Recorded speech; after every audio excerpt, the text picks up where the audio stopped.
नहीं आया 12th में नंबर, उसके बाद भी कर सकते हैं।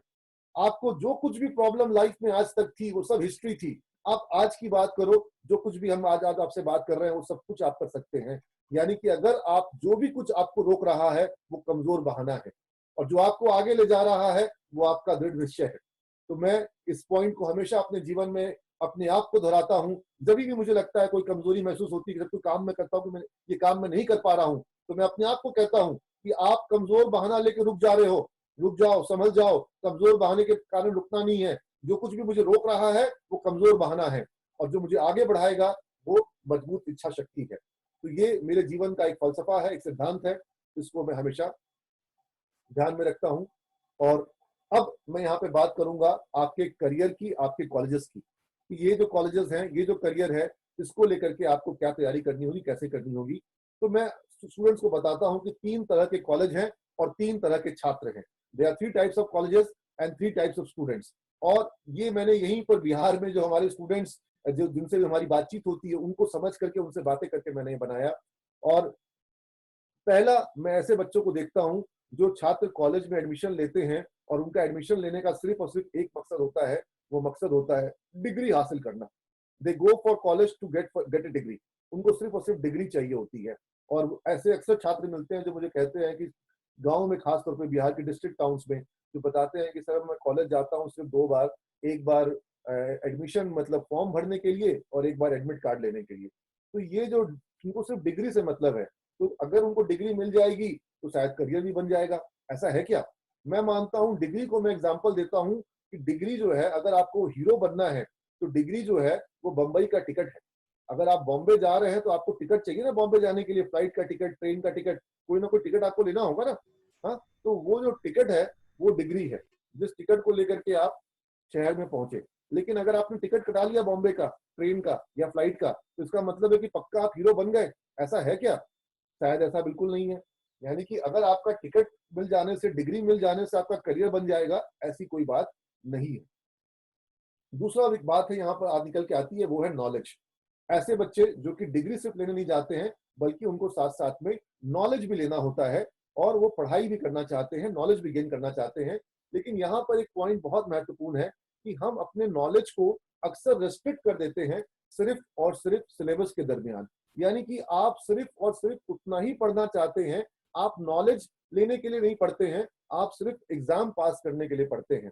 आपको अगर मेरी बात पे यकीन नहीं हो तो याद करिए कि जब आप अपने स्कूल में पढ़ाई करते थे, तो जो आपके जो किताबों में कई बार ऐसा होता था कि 3-4 चैप्टर ऐसे होते थे जो सिलेबस के बाहर के होते थे, जो सिलेबस में नहीं होते थे। तो क्या उन 4 चैप्टर को आप पढ़ते थे? आप उस 4 चैप्टर को नहीं पढ़ते थे। क्या उस 4 चैप्टर में नॉलेज था कि नहीं था? नॉलेज तो था, लेकिन चूंकि वो एग्जाम में नहीं आ रहा है और आपकी पढ़ाई सिर्फ और सिर्फ एग्जाम के लिए हो रही थी, तो आप उस 4 चैप्टर को नहीं पढ़ते थे, क्योंकि आपको सिर्फ और सिर्फ नॉलेज से मतलब नहीं था, आपको मतलब था एग्जाम से। लेकिन अभी क्या परिस्थिति है? अभी परिस्थिति ये है कि अगर आप एग्जाम पास कर भी जाओ, अगर आप बीकॉम का एग्जाम पास कर भी जाओ, आप बीबीए का एग्जाम पास कर भी जाओ, तो क्या सिर्फ एग्जाम पास कर जाने मात्र से आपका करियर बन जाएगा? आपका अच्छा करियर हो जाएगा? नहीं होगा। आपको एग्जाम से ज्यादा चीजें चाहिए। एग्जाम तो बहुत, एग्जाम तो मैंने बताया ना, डिग्री मिलेगी, वो तो टिकट है खाली बॉम्बे पहुंचने का। लेकिन आपको अगर हीरो बनना है, स्टार बनना है, तो और बहुत सारा स्ट्रगल है। तो आपको अपने करियर में, चाहे वो आपको आईएएस बनना है, चाहे आईपीएस बनना है, चाहे आपको एक एंटरप्रेन्योर बनना है, हर जगह आपको कुछ ना कुछ जीवन में हासिल करने के लिए कुछ संघर्ष, कुछ चुनौतियों का सामना करना पड़ेगा। और वो एग्जाम अपने आप में एक छोटी चुनौती है, वो टिकट खरीदना मात्र है ना।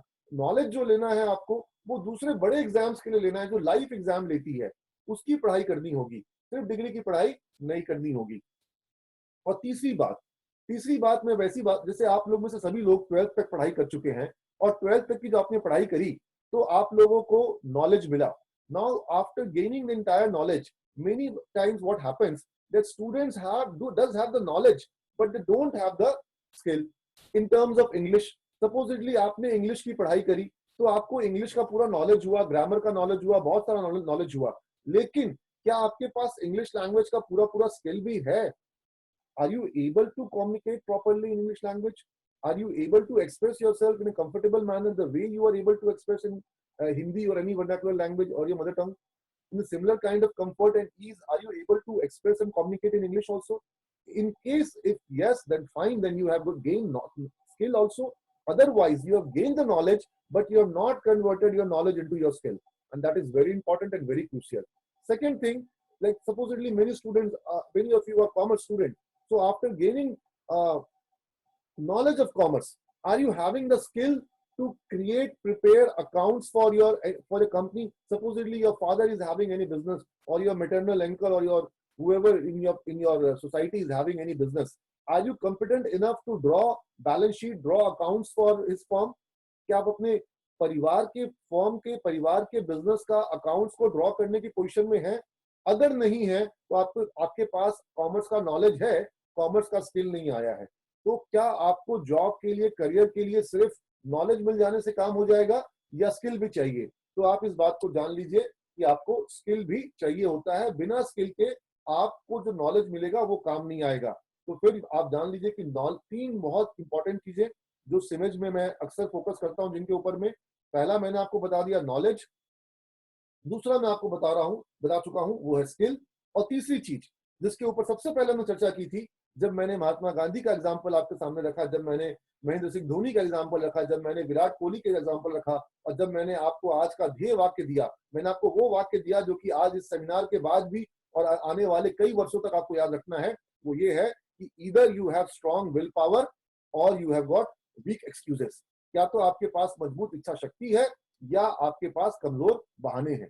ये बात हो रही थी एटीट्यूड की, कि अगर आपके पास एटीट्यूड डेवलप कर लिया आपने, एक विनर का एटीट्यूड आपने डेवलप कर लिया, तो फिर जीवन में बहुत कुछ आप हासिल कर पाओगे। जिनके पास नॉलेज कम है, जिनके पास क्षमताएं कम है, वो लोग भी अपने एटीट्यूड के साथ नॉलेज गेन कर पाते हैं, स्किल गेन कर पाते हैं। लेकिन अगर एटीट्यूड में गड़बड़ी आ जाती है तो फिर नॉलेज होने से भी काम नहीं होता है, स्किल होने से भी काम नहीं होता है ना। तो ये 3 पॉइंट्स हमेशा, और ये मैं समझता हूं एक संस्थान के रूप में, एक शिक्षक के रूप में मैं अपनी जिम्मेवारी समझता हूं कि नॉलेज, स्किल और एटीट्यूड को डेवलप करना, ये मेरा भी इसमें भूमिका है, हमारे संस्थान की भी भूमिका है, हम इस पे फोकस करते हैं। ठीक है। और बाकी ये यहाँ पर आप देख रहे हो ASK, इसका मतलब है कि सवाल पूछिए, आस्क। तो आप में से जितने लोग भी जो हैं वो सवाल पूछना चाहते हैं, वो जरूर अपने सवाल पूछेंगे। एक छात्र पूछ रहे हैं कितनी देर का सेशन है, तो मैं उनको बता दूं कि ये सेशन 1.5 आवर्स का होगा। मुझे लगता है कि काफी समय निकल चुका है, तो अब 1.5 आवर्स में जितना समय बाकी है, हम उतने समय के अंदर में इस सेशन को पूरा करेंगे। तो एटीट्यूड, आस्क, अपने सवाल आप पूछेंगे तो जो भी आपके सवाल होंगे मैं उनका जवाब जरूर दूंगा। और ASK से मैं एक चीज और बच्चों को हमेशा कहता हूं, दैट इज ऑलवेज स्माइल करो। ठीक है ना। ASK, ऑलवेज स्माइल करो। सब रोगों की एक दवाई, हंसना सीखो मेरे भाई।